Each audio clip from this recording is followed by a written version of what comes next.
এই কণমানি গৰাকীক আপোনালোকে মন কৰকচোন। এই কণমানি গৰাকীক আপোনালোকে ভালকৈ চাওক। তেওঁ মাত্ৰ 50 টকাৰ কাৰণে কেনেকৈ অত্যাচাৰ চলালে হয়তো আপোনালোকৰো বিশ্বাস নহব ঘটনাৰ আঁৰৰ ৰহস্য জানিলে। নমস্কাৰ, মোৰ পুৰবিকা ব্লগছৰ অন্য এটি ভিডিঅ'লৈ আপোনালোকক স্বাগতম জনালো। চাওক এই কণমানি গৰাকীক কেনেকৈ অত্যাচাৰ কৰিলে। এই অত্যাচাৰ কৰা ব্যক্তিজন আন কোনো নহয়, নিজ পিতৃৰ নামত কলংক এইজন ব্যক্তি। চাওক, কেৱল নিজ সন্তানকে নহয়, নিজ জন্মদাত্ৰী পিতৃকো মাৰধৰ কৰি আহিছে এইজন কলংক পিতৃয়ে। এনেকুৱা ধৰণৰ পুত্ৰ বা পিতৃ থকাতকৈ আমাৰ সমাজত পিতৃ নথকাকৈ থকাই ভাল। নিজ কন্যাই তেওঁ ব্যক্ত কৰিছে এই কথা, আপোনালোকে শুনিলে আচৰিত হব।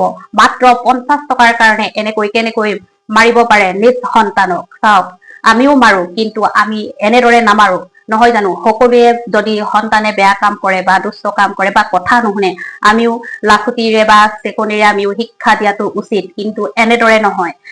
চাওক, অকল সন্তানকে নহয়, নিজ পিতৃকো হেনো মাৰধৰ কৰি আহিছে। আৰু আপোনালোকক মই ভিডিঅ' ক্লিপটো লগাই দিছো, এবাৰ শুনক। পানী খায় নেকি?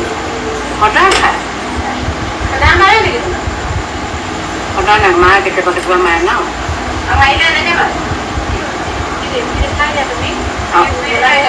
আৰু ককাকো মাৰে।